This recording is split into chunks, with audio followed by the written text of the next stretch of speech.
सो जब हम अपनी सेल्फ इंप्रूवमेंट की जर्नी स्टार्ट करते हैं तो हमारे मन में ऑलरेडी बहुत सारे सवाल चल रहे होते हैं कि मैं कहाँ से शुरू करूँ, या मेरी ज़िंदगी का पर्पस क्या है, मैं कहाँ क्या चीज़ करना चाहता हूँ ज़िंदगी में। कुछ हमें पता नहीं होता, हम बहुत क्लूलेस होते हैं, और जब हम इंटरनेट पे जाते हैं उसे सर्च करने के लिए तो हमें बहुत सारी एडवाइसेस सुनने को मिलती है, और हमें अगेन हम और कंफ्यूज हो जाते हैं, समझ नहीं आता कि भाई कौन सी एडवाइस मेरे लिए एग्जैक्टली काम करेगी। टेलर्ड एडवाइसेस बेसिकली इंटरनेट पे इतनी मिलती नहीं है। सो इस वीडियो में मैं अपने कुछ 10 habits, changes, advises, tips, whatever you want to call it, वो शेयर करने वाली हूँ, सो दैट आप अगर एज अ बिगिनर अपनी सेल्फ इंप्रूवमेंट जर्नी स्टार्ट करना चाहते हो तो आपको क्लैरिटी मिले बेसिकली कि कहाँ से पहले शुरू करना चाहिए, क्या चीज़ें मुझे अपने दिमाग में रखनी चाहिए while starting with my self improvement journey, and how to basically stay consistent with it. So yeah, let's get started with this video. सबसे पहला है to know your why.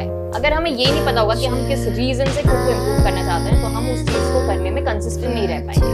तो इट इज मच इम्पोर्टेंट कि हम basically अपने underlying reason को समझ पाएं कि क्यों हमें खुद को इम्प्रूव करने की जरूरत पड़ रही है। क्या आपको पैसे चाहिए इस वजह से, कि मतलब कि आपकी कोई मजबूरी है, या आप जेन्युइनली खुद को इम्प्रूव करना चाहते हो, या आप एक क्यूरियस इंसान हो और देखना चाहते हो कि कैसे मैं जब अपने फुल पोटेंशियल पे पहुंच जाऊंगा या ज्यादा नॉलेज गेन करूंगा तो मैं किस तरीके से अपनी लाइफ को ऑपरेट करूंगा, या मेरे देखने का नजरिया कितना बदलेगा। बहुत सारे अलग अलग रीजन हो सकते हैं, बट अगर तो कोई बहुत ही वैलिड रीजन हुआ तो जाके आप उस चीज को करने में कंसिस्टेंट रह पाओगे, वरना बीच में आप हमेशा प्रोक्रेस्टिनेट करते रहोगे, डीमोटिवेटेड फील करोगे। अगर तो बहुत ही फालतू से रीजन हुए कि नहीं भाई किसी को बस जलाने के लिए मुझे खुद को इम्प्रूव करना है, तो 2 दिन से ज्यादा नहीं टिक पाओगे सर। तो इट इज मच बेटर कि हम बेसिकली समझने की कोशिश करें कि हम किस वजह से खुद को इम्प्रूव करने की कोशिश कर रहे हैं। And there is just one way to find what is your why is by basically reflecting inwards. अभी जब व्हाई की बात आती है तो it connects with your purpose, and आप बेसिकली दिल से क्या करना चाहते हैं ना। तो जब आप बाहर की आवाज सुनते रहोगे तो आपको पता कैसे चलेगा कि आपका दिल बोल क्या रहा है आपसे। तो जब आपको दिल को सुनना है तो एटलीस्ट शांति से एक जगह पे बैठ के बिना किसी डिस्ट्रैक्शन के एक पेन और पेपर लेके अपने थॉट्स तो लिखने ही पड़ेंगे ना। जर्नलिंग करने ही काइंड ऑफ मैं बोल रही हूँ, but these will be like a set of questions जो आपको खुद से पूछने पड़ेंगे कि भाई डीप डाउन मैं चाहता क्या हूँ जिंदगी से करना है, या मुझे एक्चुअल में क्या चीजें करना पसंद है, क्या चीज करते करते मैं कम से कम भी 3-4 साल बाद भी बोर नहीं होऊंगा। कुछ ऐसे सेट ऑफ क्वेश्चंस मैं यहाँ स्क्रीन पे दिखाती हूँ। Please take a screenshot and ask yourself these deep questions so that you can get aware of what do you want in your life and how to know your why. एक और तरीका है कि आप ChatGPT पे जाके एक prompt type कर सकते हो कि मैं इतने इतने साल का हूँ and these are my hobbies, these are my interest, this is how my lifestyle is. Can you please help me with some questions which can help me find my why and what should I do in my life? फिर वो ऐसे कुछ set of questions दे देगा, उनके answers बैठ के आपको खुद फाइंड आउट करने पड़ेंगे। लेट मी टेल यू कि ये प्रोसेस थोड़ा सा लंबा हो सकता है, बट आई थिंक ये सबसे ज्यादा इंपॉर्टेंट है, इसलिए मैंने इसको नंबर 1 पे रखा हुआ है। जब तक आप पता नहीं लगाओगे कि एग्जैक्टली आपका रीजन क्या है खुद को इम्प्रूव करने का, आप इसमें कंसिस्टेंट नहीं रह पाओगे। और एक बहुत ही फ्यूचर की एक टिप बस बता देती हूँ कि जब हमारा जो वाई है वो हर टाइम पे चेंज होता रहेगा। कि जैसे अगर आप एक 20 की एज में अपने आप को इम्प्रूव करने की कोशिश करो तो वो बहुत ही एग्रेसिव एज होती है, जिसमें आप या तो पैसा चाहोगे या तो किसी को प्रूव करने की कोशिश करोगे। तो उस समय पे आपका जो वाई है वो काफी अलग होगा। बट जैसे आप 25 या 28 के हो गए, आपके पास ऑलरेडी थोड़ा पैसा होगा, तो तब आपका जो वाई है वो चेंज हो जाएगा। Maybe you want to give back to the society, तो आप फिर उस तरीके से ऑपरेट करना शुरू कर दोगे। तो हमेशा ये जो वाई या आपका जो विजन या पर्पस, ये जो है ना, ये हमेशा क्लियर होना चाहिए कि भले आप लाइफ में किसी भी फेज में क्यों ना हो, अर्ली 20s में हो, लेट 20s में हो, बट वाई का क्लियर होना बहुत ज्यादा जरूरी है। मैंने बहुत बार बोल दिया ये चीज, बट हाँ, I hope you can understand. Then the second is to create a morning routine. इस चीज की इंपॉर्टेंस मुझे तब पता चली जब मेरा खुद का मॉर्निंग रूटीन बहुत बेकार हो गया। जैसे बचपन में हमेशा स्कूल मेरा 7 o'clock का होता था, कॉलेज भी मेरा 7 o'clock का होता था, जब मैं मास्टर्स करी थी वो भी 7 o'clock। मुझे इनफैक्ट ऑफिस भी कम से कम भी 9 बजे पहुंचने के लिए घर से 5 बजे उठ के 7 बजे निकलना पड़ता था। मतलब I was a morning person all the time. But जैसे ही मैंने जॉब छोड़ के कंटेंट क्रिएशन करना शुरू किया, ओह माय गॉड, मैं 11 बजे सो के उठती हूँ, रात के 3 बजे सो रही हूँ। इतनी खराब मेरी स्केड्यूल हो चुकी थी एंड आई वाज लाइक भाई I need to change and I started going to gym, जो मैं सुबह ही जाती हूँ। And that's how again I started creating a morning routine which has a purpose basically. अब इस पे बहुत सारी स्टडीज ऑलरेडी हो चुकी हैं कि क्यों स्लीप इतने ज़्यादा इंपॉर्टेंट है, या क्यों आपका जल्दी उठना और सनलाइट लेना, एक्सरसाइज करना, ये सब चीज़ें इंपॉर्टेंट है। इसके ऊपर मैं ज़्यादा ज्ञान नहीं देना चाहती, but yes I would say कि अगर आपका मॉर्निंग रूटीन खराब है, please try to do something to make it more purposeful, have a reason to wake up in the morning and and make sure that you stick to a good morning routine as well. And मैंने ना सुनील छेत्री का एक podcast भी देखा था जिसमें वो बता रहे थे कि अगर तुम एक अच्छी हैबिट अडॉप्ट करते हो तो उसके साथ तुम 10 अच्छी और हैबिट्स भी साथ में इनकॉर्पोरेट कर लेते हो. And I feel that this is so right, क्योंकि जब मैं रूटीन की बात करूँ, मॉर्निंग रूटीन की बात करूँ, तो बेसिकली मैं यही बोल रही हूँ कि एक अच्छी habit which is waking up early, then taking sunlight, then drinking more water, and then having a breakfast or doing your skincare or maybe writing a little positive affirmation for yourself. ये जो चीज़ें हैं ये incorporate करना शुरू कर दो basically. Plus एक रूटीन फॉलो करना इतना भी easy नहीं होता. अगर तो आप वो करते हो तो basically you are respecting yourself, and the more you respect yourself, the world will also respect you. Then the next is positive self-talk. I can't stress on the fact कि कितना important है अपने आप से एक ऐसी promise बनाना कि मैं किसी भी situation में क्यों ना हो, या कितनी भी बुरी मेरी environment क्यों ना हो, या कुछ भी क्यों ना हो, मैं अपने बारे में कभी बुरा नहीं बोलूँगा या बोलूँगी. It is so important कि आप अपने words का ध्यान दें. मतलब जितनी जल्दी और जितना deeply आप इस बात को समझ जाओगे कि आपके जो words हैं उनमें actually power है. These are like mantras. तो आप जितने नेगेटिव शब्द अपने लिए रिपीट करते जाओगे ना, you might manifest that in real life. And maybe this could be one of the reasons that you are not able to grow in your life. Be it in money aspect, be it in relationship aspect, be it in self growth aspect. किसी भी तरीके में अगर आप नहीं grow कर पा रहे, just ask yourself कि am I saying something bad to myself? अगर तो हाँ, तो फिर I think it's high time that you start changing the way you speak to yourself. Positive self-talk के ऊपर मैंने already कई सारे videos बनाए हैं, but here are a list of few things that you can do in order to improve your talk from negative to positive. And I know that it is easier said than done कि बहुत आसान है कि मैं बोल दूँ कि भैया मेरे आप मुझे positive बोलते रहो. मैं भी कभी-कभी उस लूप में चली जाती हूँ कि जिस दिन काम मुझे अच्छे नहीं हो रहे हैं, then I'm like इतना सा भी काम नहीं होता तेरे से, ये वो. But I think negative thoughts आना is very normal. एक human के लिए negative emotions और ये सब चीज़ों से गुजरना is pretty natural. तो positive self talk से मेरा मतलब यही है कि basically you know the art कि भाई 5 मिनट से ज़्यादा तो मैं अपने आप के बारे में बुरा नहीं बोलना चाहता. मतलब basically repeat नहीं करते रहना है हमें वो चीज़ें, क्योंकि आप repeat करते रहोगे तो वो एक मंत्र में convert हो जाएगा. तो it is much better that you learn how to trick your mind into being more positive or looking for the positive aspects even in the negative situation. Then the next is to focus on one daily win. जब भी हम अपने आप को improve करने की एक पूरी जर्नी में होते हैं तो वो अब बहुत ही लंबी जर्नी. एक तो पहली चीज़, मुझे खुद 4-5 साल लग गए अपने आप को ट्रेन करने में, अपने ब्रेन को रीप्रोग्राम करने में. और 4 साल मतलब ऐसे कोई छोटी बात नहीं होती. 4 साल बहुत लंबा वक्त होता है. तो इतने लंबे समय तक पेशेंस दिखाना वो सबसे ज़्यादा इम्पोर्टेंट है कि भाई जब तुम्हें रिजल्ट्स नहीं दिख रहे उसके बावजूद भी you are doing and trying in the hope कि भाई कभी ना कभी तो ये काम कर जाएगा. So while being on our journey we usually get demotivated because the process takes a lot of time. तो ऐसा ना हो इस वजह से I think just to be on a little positive and the optimistic side we should just focus on one daily win every day. इससे मतलब मेरा ये था कि just try to shift yourself more into the optimistic side, जहाँ पे आप बस ये सोचते हो कि जिंदगी में चाहे जितने भी दुख क्यों ना हो, एटलीस्ट ये चीज़ मैंने कर ली ना पूरे दिन में तो मेरा दिन अच्छा ही जाएगा. And I should celebrate it basically. मेरे केस में अगर मैं एग्जाम्पल दूँ तो चाहे कुछ भी चल रहा हो कि मैं प्रोक्रेस्टिनेट कर रही हूँ, कुछ ये हो रहा है, कुछ हो रहा है, या चीज़ें ढंग से हो नहीं रही हैं, बट एटलीस्ट मैंने वर्कआउट कंप्लीट किया आज अपना और मस्त 1 घंटे का काफ़ी अच्छा वर्कआउट किया. सुबह जल्दी उठी और मैंने ये काम किया. It is a win for me. अभी प्रॉब्लम क्या है ना कि लाइफ है, हम सारी चीज़ें तो उसमें कंट्रोल नहीं कर पाते. कुछ चीज़ें हैं जो हमारी आउट ऑफ कंट्रोल होती हैं और उसको लेके फिर हम बैठे रहते हैं कि भाई ये कैसे हो गया, ये मैंने क्या कर दिया, अभी मैं क्या करूँगा या क्या. हम फालतू की चीज़ों पे ज़्यादा टाइम वेस्ट करते हैं. बट कंट्रोल में है हमारा रूटीन या क्या हम एक्शन डाल सकते हैं, बस उतनी ही चीज़ें हमारे कंट्रोल में. तो बेसिकली जब आप एक डेली विन को सेलिब्रेट कर रहे हो तो आपको उन चीज़ों को सेलिब्रेट करना है कि जो आपके कंट्रोल में है. बेसिकली अगर आपने कोई ऐसा एक्शन दिया है जो आपको अपनी सेल्फ इंप्रूवमेंट जर्नी की तरफ एक कदम आगे लेके जा सकता है, आपको उस डेली विन को सेलिब्रेट करना है. Then the next is to limit your screen time and distractions. Again, one of the most important thing to do, I feel कि it is very easy to get distracted in today's world. कुछ भी आलतू फालतू का content देख लो, इतना short dopamine मिल जाता है, बहुत इजी है यहाँ पे किसी को भी आलतू फालतू चीज़ों में उलझा के रखना basically. So it is much better that you try to control your screen time, you try to control all the distractions, you try to control all the people who are draining that negative energy from you basically. क्योंकि जब हम ऊपर जाने की कोशिश कर रहे हैं, which means हम हाई वाइब्रेशन में जाने की कोशिश कर रहे हैं, हम हार्ड वर्क की तरफ बढ़ रहे हैं.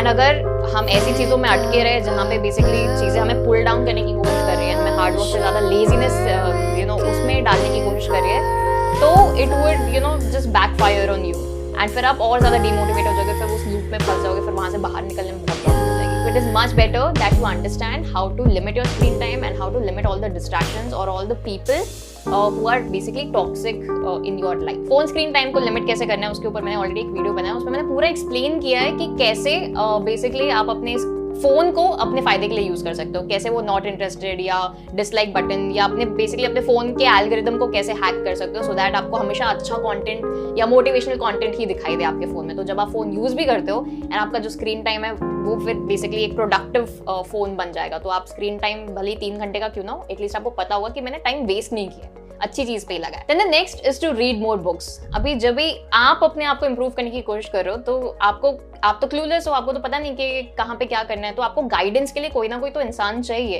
एंड आपके पास लर्निंग के लिए क्या क्या रिसोर्सेज अवेलेबल हैं कि या तो आप न्यूज़पेपर्स पढ़ो, या तो आप पॉडकास्ट वीडियोस वगैरह कंज्यूम करो, या तो फिर आप ऐसे लोगों के बीच में रहो जो आपसे ज़्यादा इंटेलिजेंट हो, या तो आप ऐसे लोगों की किताबें पढ़ो जो कि ऑलरेडी अपनी लाइफ में उन्होंने बहुत सारी चीज़ें की है, बहुत एक्सपेरिमेंट्स किए हैं, उन्होंने कुछ फेल किया है, कुछ सीखा है, कुछ बहुत सारी चीज़ें उन्होंने अपना नॉलेज पूरा एक्यूमुलेट करके उस किताब में लिखा है एंड फिर आप उस किताब को पढ़ोगे और उसमें से नॉलेज गेन करोगे. तो I feel that reading books is the most easiest way to gain knowledge from a person who is already experienced in that field. अपने चैनल पे मैंने बुक्स के बारे में बहुत बातें की हुई हैं, बहुत सारे बुक रिकमेंड भी किए हैं for beginners and books that are under 100 rupees और 150 रुपीज़. तो जाके एक बार चेक कर लो एंड कुछ ऐसी बुक के सजेशंस मैं डिस्क्रिप्शन बॉक्स में भी डाल दूंगी, तो you can try buying them and try reading them. If you are a complete beginner, I would suggest कि at least books पढ़ना तो start कर ही दो. Then the next is to engage in a physical activity.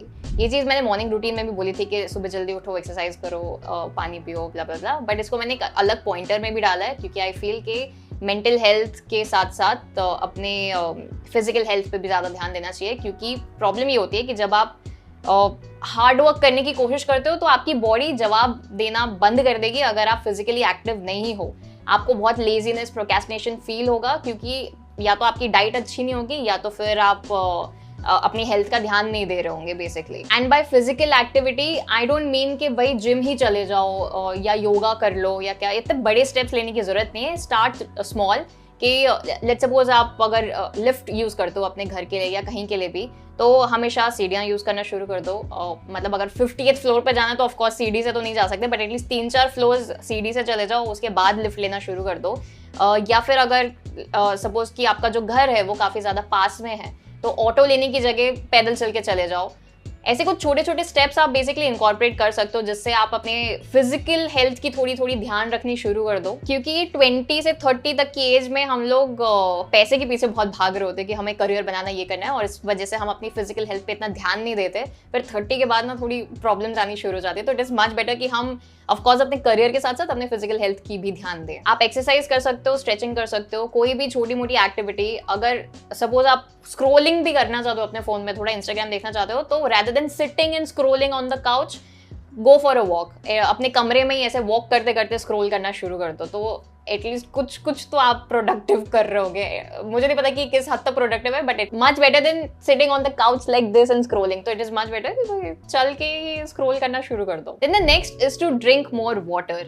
ये चीज के बारे में मैं पहले भी बोल चुकी हूँ, बट पानी ज्यादा पीना बहुत ज्यादा जरूरी है. ये चीज मुझे अब जाके पता चल रही है कि पानी कम पीने से क्या क्या प्रॉब्लम्स आती है बॉडी में. आप लोग को अगर नहीं पता हो तो मैं अपने वेट गेन जर्नी पे हूँ एंड मैंने रियलाइज किया कि डाइट और ये मेंटल हेल्थ और ये एक्सरसाइज और ये सब एक जगह और पानी ज्यादा पीना एक जगह. I mean this is so important. अभी मैं इसके पीछे के साइंस के बारे में इतना ज्यादा नहीं जानना चाहती क्योंकि मुझे इस वीडियो को थोड़ा लाइट हार्टेड बनाना है. But yes, drinking more water is necessary for your body. And मेरे केस में प्रॉब्लम ये होती है कि मैं हमेशा भूल जाती हूँ कि भाई मुझे पानी भी पीना है. So there is this app that I've recently downloaded. It's not sponsored by the way, which is called Habitify. तो उसमें मैं बस नोटिफिकेशन डाल देती हूँ कि मुझे दिन के इतने लीटर पानी पीना है एंड वो फिर मुझे नोटिफिकेशन करता रहता है हर 1 घंटे में रिमाइंड करने के लिए कि भाई अभी मुझे पानी पीना है. तो this was one of the easiest way जहाँ पे मुझे लगा कि ठीक है पानी ज्यादा पीने का ये एक तरीका है. दूसरा तरीका ये कि आप हमेशा अपनी बॉटल अपने पास रखो सो दैट आप रिमाइंडेड रहो कि भाई पानी पीना है. आई थिंक ये तो सबसे इजीएस्ट टिप थी. ये तो आप रिगार्डलेस आप अपनी सेल्फ इंप्रूवमेंट जर्नी पे हो या ना हो, ये तो इजीली आप फॉलो कर ही पाओगे अपने रूटीन में. Then the next is to write a journal. Now I can't stress enough on this fact as well कि how important it is to write a journal, specifically gratitude journal की मैं अगर बात करूँ तो रात को सोने से पहले मैं ग्रैटिट्यूड लिखना प्रेफर करती हूँ। इसके ऊपर भी अगेन मैं ज़्यादा डीप में ज़्यादा साइंस एक्सप्लेन नहीं करना चाहती, but it is much better if you start writing journal. It will help you to be more self aware, be more reflective कि भाई आप एग्जैक्टली किस तरीके के इंसान हो या आप जिंदगी में कहाँ जा रहे हो या कहाँ जाना चाहते हो। हर एक चीज़ की आपको क्लैरिटी मिल जाएगी, आप इतने कंफ्यूज नहीं रहोगे अपनी लाइफ में। एक beginners guide on how to write a journal, इसके ऊपर मैंने ऑलरेडी एक वीडियो बनाया है, तो you can check that out as well. उसमें मैंने सारी चीज़ें बताई है कि आप किस तरीके के नोटबुक्स यूज़ कर सकते हो और किस तरीके के प्रॉम्प्ट्स यूज़ कर सकते हो, या जर्नलिंग वाली हैबिट में बेसिकली कंसिस्टेंट कैसे रहना है। मेरे केस में मैं ग्रैटिट्यूड जर्नल लिखना प्रेफर करती हूँ रात को सोने से पहले। It barely takes 3 to 5 minutes. बस एक कोई भी रैंडम सी नोटबुक ले लो, प्लेन नोटबुक, उसमें ऊपर एक डेट लिख दो एंड उस दिन में जो भी चीज़ें अच्छी हुई हैं आपके साथ या बुरी हुई हैं या जिन भी चीज़ों के लिए आप ग्रेटफुल हो वो चीज़ों को लिस्ट डाउन करते रहो। Now gratitude is something that I like to focus on, क्योंकि मुझे ऐसा लगता है कि जब आप वो वाइब्रेशन वाला चार्ट भी देखते हो ना, तो उसमें हाईएस्ट वाइब्रेशन जो है वो जॉय और पीस इन चीज़ों के लिए, और वो आपको तभी आती है जब आप ग्रेटफुल होते हो उन चीज़ों के लिए जो आपके पास जिंदगी में ऑलरेडी है। आप अपनी लाइफ में आगे तभी बढ़ पाओगे जब आपके पास ऑलरेडी जो चीज़ें हैं उनके लिए आप ग्रेटफुल रहोगे। अगर आप उनमें भी कंप्लेन करते जा रहे हो कि यार क्या ही दिया है मेरे को, क्या बकवास सी जिंदगी जी रहा हूँ मैं, तो फिर आप कैसे इंप्रूव कर पाओगे? पहले तो आपको वो पॉजिटिव एटीट्यूड अपने अंदर डेवलप करना पड़ेगा ना, तो वो ग्रेटिट्यूड के थ्रू ही आएगा कि भाई thank you so much for giving me this life, thank you so much for giving me these hands and eyes and legs and everything. मैं बताती हूँ, मेरा एल्बो इंजर हो चुका था and I couldn't move my hand for a month, और फिर मुझे रियलाइज हुआ कि भाई आई एम सो ग्रेटफुल कि मेरे हाथ और पैर सही से चल रहे हैं। मतलब कुछ कुछ चीजें जो हम ऐसे इग्नोर कर देते हैं ना, उनकी कितनी वैल्यू होती है ये हमें तब पता चलता है जब ये चीजें हमसे छिन जाएंगी। तो इट इज मच बेटर कि हम उन चीजों के लिए पहले ग्रेटफुल रहे। Then the last is to track your progress. अगर हमने पूरा प्लान बना लिया, हमने एक्शंस भी ले लिए, सब कुछ कर लिया, बट हम प्रोग्रेस ही ट्रैक नहीं कर रहे, हमें पता ही नहीं कि भाई हम कंसिस्टेंट रह भी पा रहे हैं कि नहीं रह पा रहे, या हमें रिजल्ट्स दिख रहे हैं कि नहीं दिख रहे, या क्या हैबिट मेरे लिए सही है कि गलत है, कि काम कर रही है नहीं कर रही, कैसे पता चलेगा? एंड प्रोग्रेस ट्रैक करने के 2-3 तरीके हैं। पहली तो आप हैबिटिफाई ऐप में ही जो भी हैबिट्स आपने डाली हुई हैं उनको चेक कर सकते हो, मंथली डेटा एक्सपोर्ट कर सकते हो। दूसरा तरीका है कि आप अपनी जर्नल्स बेसिकली रेफर कर सकते हो कि आपका मूड किस तरीके का था, आपके दिन किस तरीके के जा रहे हैं। तीसरी चीज, मैं पर्सनली एक हैंडमेड चार्ट बना के रखती हूँ जिसमें मैं सारी चीजें मेंशन कर देती हूँ कि इस दिन पे ऐसे हुआ था, इस दिन पे वैसे हुआ था, एंड फिर मैं एंड ऑफ द मंथ वो चार्ट जाके रेफर कर लेती हूँ। तो जो भी तरीका आपको बेसिकली इजी लगता है अपने प्रोग्रेस को ट्रैक करने का, अगर मेरे पास कुछ और आइडिया या कुछ अच्छे यूट्यूब वीडियोस के लिंक हुए तो वो मैं डिस्क्रिप्शन में डाल दूंगी, तो वो भी आप एक बार चेक कर सकते हो। But yes, tracking your progress is as important as knowing your why and all the other things that I've added in the checklist. And yeah, these were the 10 things that you can do in order to improve yourself. And light अभी काफी dim हो चुकी है क्योंकि यहाँ पे बारिश का मौसम हो चुका है, so I can't help, ये जो है वो है। Anyways, if you guys like such kind of videos जहाँ पे मैं बहुत candid होके 10 चीज़ें बता रही हूँ और वो टिप्स काफ़ी ज़्यादा हेल्पफुल हो, तो do let me know in the comments। अपने कमेंट में टेक अवे ज़रूर मुझे बताना एंड बताओ कि आप इन 10 चीज़ों में से कौन सी ऐसी 3 हैबिट्स या 3 एडवाइजेस हैं जो पहले इनकॉर्पोरेट करना शुरू करोगे। बाय द वे 10 चीज़ें तो मैंने बताई हैं, 10 की 10 एक साथ ऐसे कि एक ही दिन में खुद को इम्प्रूव कर दूंगा वाला एटीट्यूड मत लेके जाना। ये 10 चीजें चेकलिस्ट की तरह समझो, इनको जो भी चीजें आपके रूटीन के हिसाब से, आपके लाइफस्टाइल के अकॉर्डिंग जो भी मैच करती है वो चीजों से आप स्टार्ट कर सकते हो। एंड या this was it for this video. I hope